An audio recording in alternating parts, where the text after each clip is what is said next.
Purdue plays through their bigs, and Oscar Clough has a really big night for Purdue. Find out why it was a great game plan and why Purdue beat Marquette the way they did on today's Locked On Boilermakers.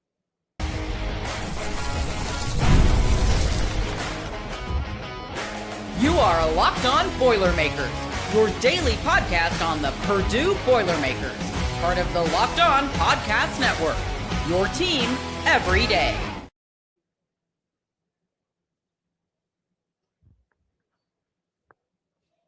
Hello and welcome into an episode of Locked On Boilermakers live from Mackey Arena after Purdue beats Marquette 79-59. It was certainly a fun one.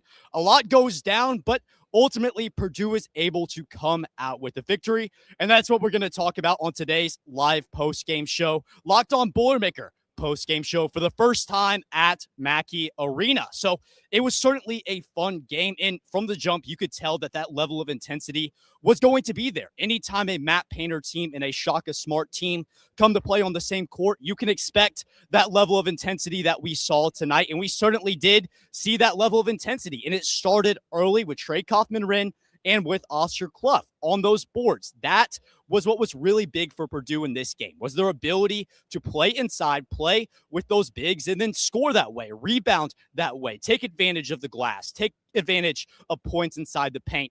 That's what Purdue did tonight, and that's why they came away with a 20-point victory at home. And if you go back to that Minnesota game where, against Minnesota in that first half, you're only up by 3, but the second half of that game looked like a whole different dynamic in terms of what this Purdue team can be this year. And I feel like early on tonight against Marquette, there wasn't a situation where Purdue tried to do anything different. They play with their bigs early, they play with their bigs often, and then eventually it came out with Purdue getting a 20-point win. If you look at the stat sheet tonight, the one that's going to pop out is Oscar Clough's numbers 100%. He had one of the best games, if not the best game, that he's had in his college basketball career, not just at Purdue. And that was really kind of why Purdue won this game, was because of those bigs, was because of Oscar Clough, who shot the ball 9 for 9 tonight, 22 points. He had 10 rebounds, a double-double at home for Oscar Clough. And we talk about on the show all the time how Oscar Clough is actually the most efficient basketball player in college basketball right now, regardless of position, regardless of being a big, being a guard. Oscar Clough consistently gets it done for the Purdue Boilermakers, and I feel like we need to start seeing more of that. Not that Purdue's been doing anything wrong by the way that they've been using Oscar Clough, but when he puts up a night like he did tonight, when he goes 9 for 9, 100% from field goal range, and also puts up that double-double with the rebounding numbers, you start to think, well, what can we do with Oscar Clough this year? Where can we put him in order to find the max amount of success? Because I do think that Purdue is going to find a ton of success with Oscar Clough in the lineup. That's just naturally his role. That's what we knew he was going to be when he came over from South Dakota State. But now he's really starting to take that jump into the player that Matt Painter expected him to be, that a lot of people hoped he would become. I think that we saw that version of Oscar Clough in this game against Marquette. So outside of the bigs, Trey Kaufman-Renn also had a decent game. Wasn't as efficient from the field goal range as Oscar Clough was. Shot 3 for 7, but still comes out with 10 points, 9 rebounds, a near double-double in this game for Trey Kaufman-Renn. So the front court was absolutely on fire in this game, and that is why Marquette gets themselves in the situation they do. And before we talk anything more about Marquette, I think it's important to say that although we know what Marquette is, they beat us last year by a significant amount. This year, I'm not doubting Shaka Smart, but it's just not the same team that they have had in previous years, because Shaka Smart has been a little bit reluctant to try that transfer portal, to go after guys that route. And we see they have some talented guards this year, but they don't really have the firepower to compete with the Purdue, especially not at Mackey Arena today. And that's ultimately the outcome that Marquette has. They only get production from 6 guys in this game, and their biggest production was off of the bench. Royce Parnham comes off the bench and plays 27 minutes for Marquette, puts up 19 points on 7 for 15 shooting. But if you look at their starting lineup, the guys that we previewed in that pregame show, talking about Chase Ross, talking about Nigel James Jr., Chase Ross had 10 points, but what did Nigel James Jr.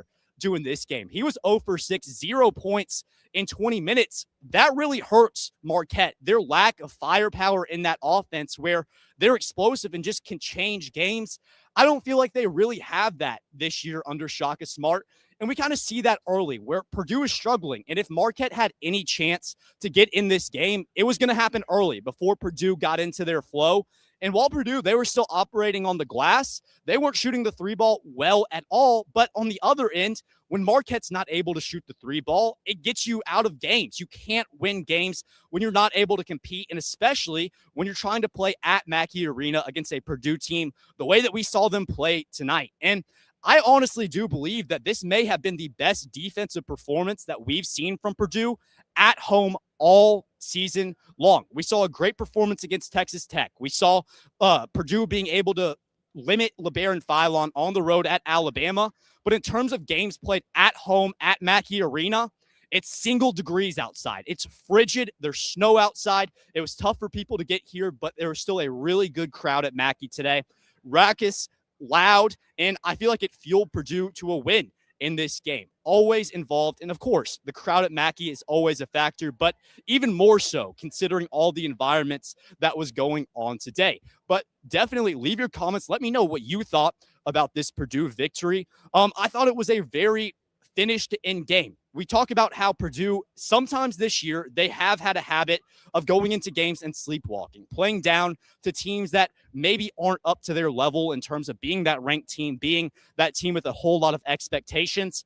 I don't think that Marquette is that team this year, yet Purdue still comes in. They manage the boards early. They get it done inside with their big men.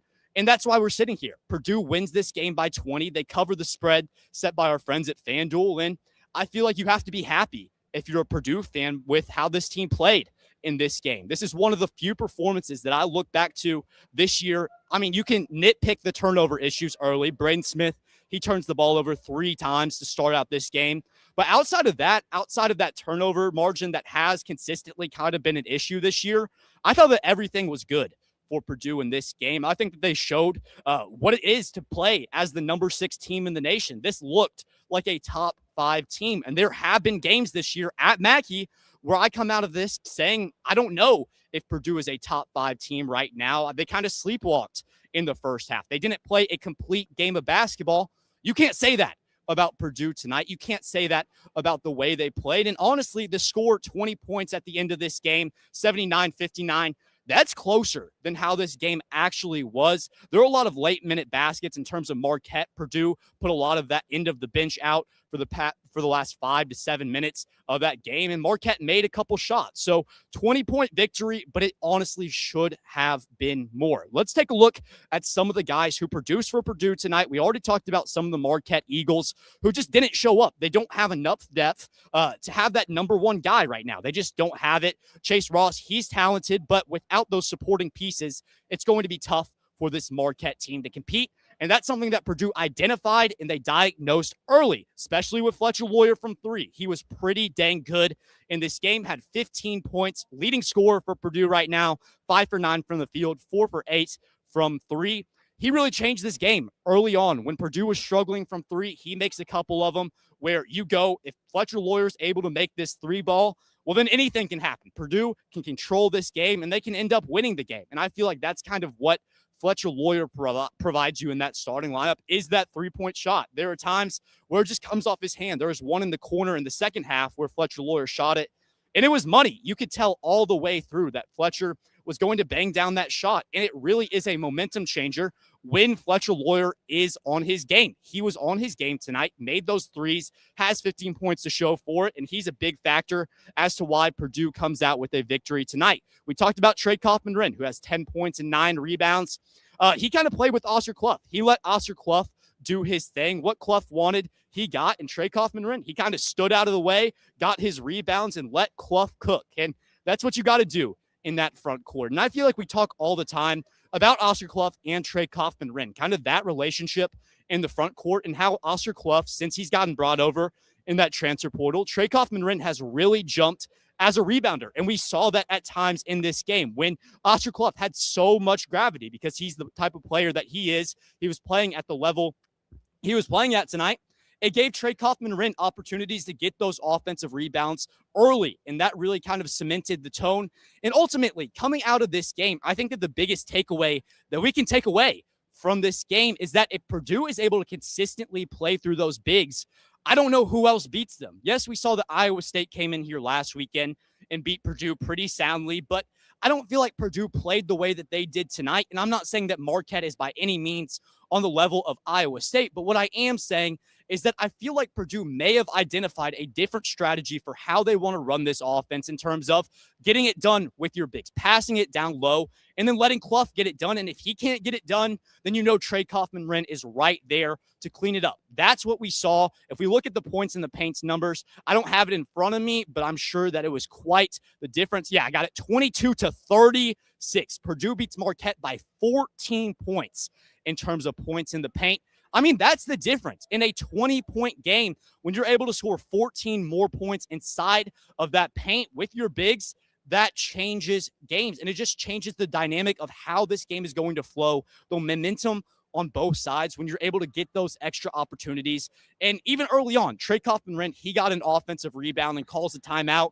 And in the moment, you say 1 minute into the game, it doesn't necessarily make a whole lot of sense, in my opinion, for Trey Kaufman-Renn to call a timeout there. But when you look at how it worked out, his ability to just retain that possession, even if maybe it wasn't the smartest timeout in that situation, it still works out for Purdue because they have such an efficient offense. And we see it. We talk about that turnover margin quite a lot on the show, and I think we're going to continue talking about it until Purdue can either start to get some steals or limit those turnovers. But the thing I want to mention about that is that the turnover to assist ratio, that's not the issue because Purdue's efficiency is so high. Braden Smith gets all those assists, rarely turns the ball over, had a few tonight, but not as bad as he was worse tonight than he usually is turning the ball over.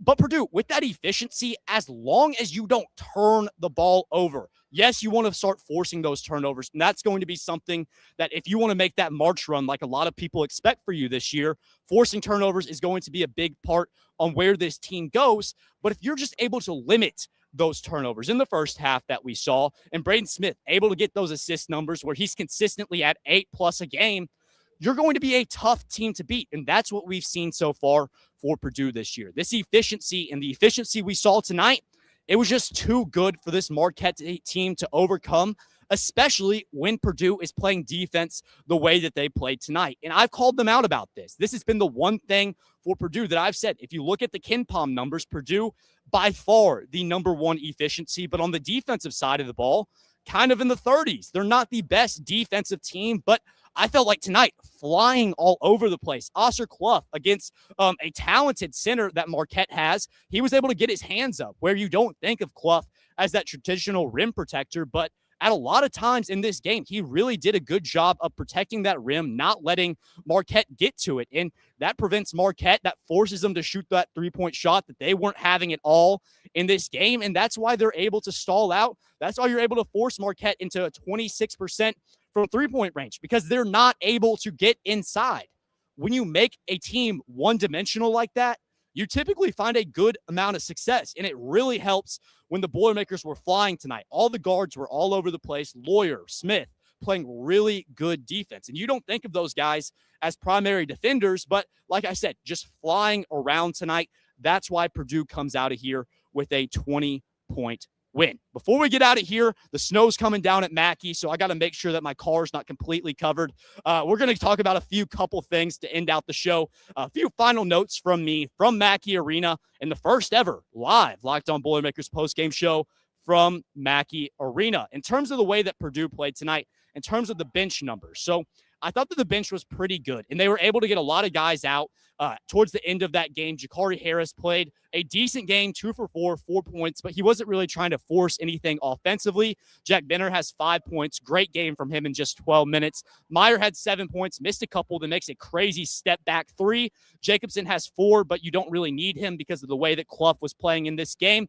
When your depth is able to shine the way that it did tonight against Marquette, and once again, Marquette does not have the depth that they've had in previous years, but still, when you're able to show up with that depth, when you have guys that are capable of coming off the bench the way that Amaya is, the way that Jakari Harris has continuously grown more confidence doing, the way that Daniel Jacobson is able to do, it gives you so much success. And it's a huge luxury because say Oscar Clough doesn't play the way that he does tonight. Well, the last time I was in Mackey Arena, Jacobson makes like 12 shots in a row. So if Clough doesn't hurt you, then Jacobson hurts you. Or for example, if CJ Cox isn't having a great night, it gives you the opportunity for Jakari Harris to come off that bench and really find a lot of success. That's somewhere else where Purdue shined in this game tonight. Just looking at the numbers, the turnover margin, Purdue once again loses the turnover margin 14-12. That's something we're going to continue to talk about, continue to hope that Purdue ends up getting better there. It's not an issue right now because the points off turnovers is only a 4-point difference. But against Iowa State, we saw how quickly that got out of hand when the Cyclones were able to force turnovers at a really, really high rate against Purdue. So something you want to look at, something you want to limit, and something you're a tad bit concerned coming out of this game against a Marquette team. But if that's the only thing, you've got to be happy with it. I think we already talked about the rebound numbers, but at 38-29, you have a ton of success. And then on the offensive boards, actually, Marquette gets you beat. On the defensive side, you completely flip it, out-rebound them by 12. In terms of field goal percentage in this game, Purdue has 54% from the field. Marquette has 33%. And that's what I keep coming back to. That field goal percentage. This is the first game where I come out of it, and of course I'm at Mackey, so it feels a little bit different, but it's one of the first games that I come out of, and I just feel like Purdue and their defense really showed what a national championship team can be. And I feel like tonight, and yes, it's against Marquette. I don't know how many times I'm going to say that. It is against Marquette, but the way that Purdue's defense played today gives me hope that they're going to be able to develop into that top 20 defense that we preach about, that we hope that Purdue turns into come March time, because you really do want them to make a run.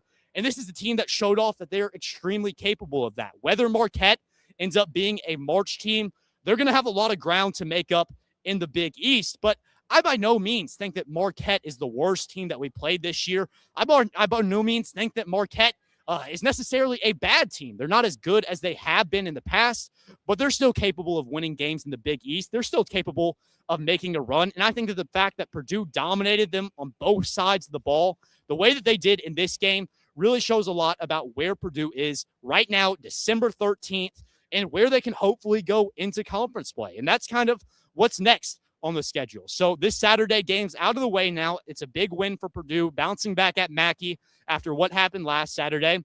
And now the rest of the way out this month, you've got Auburn next Saturday. That one's not going to be here, but it'll be just about an hour down the road in Indianapolis.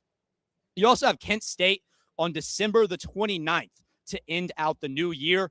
Those are two games where if you're able to win those games, and by no means is Kent State a bad team. They're a very good mid-major. You know what Auburn is. They can be anybody, any day. We don't really know what that team's going to be. But if you're able to continue this momentum, play the defense that you played tonight, and let it lead to your offense, let that flow through your bigs, I think that Purdue has an extremely, extremely high chance to carry this momentum into the next couple games in December to end out 2025 2-0. This is their 10th win tonight. End out 2025 12-1. And then you have to love where you're sitting.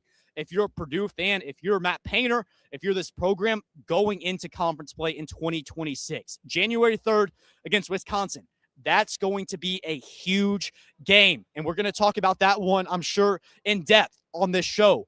But if you're able to win these next two games, they're extremely important for where you want to be as a Purdue fan going into 2026, because we're talking about top 5 team. And I don't know, we'll have to see how the games play out today. There's still an opportunity for Purdue to jump into that top 5 on Monday with 2 wins this week.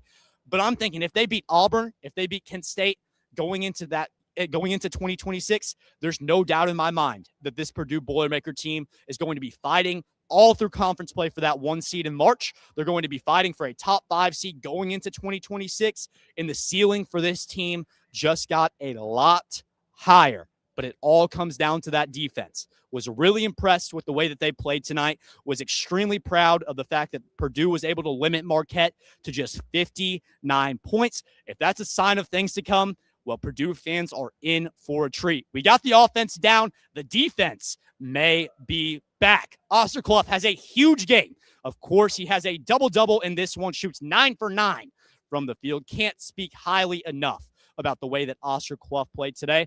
And that's going to be the storyline coming out of this game, is the way that Osterkloff was able to play. 22 points in a double-double. Purdue gets out of Mackey Arena with a 79-59 victory. I hope you guys all enjoyed the first ever live post-game show from Mackey Arena. It was really a special experience today. Glad to see the Boilermakers beat Marquette in person. A great game, and I will see you guys right back here on Monday for some more Locked On Boilermakers. Make sure you jump on the show. It's Monday through Friday.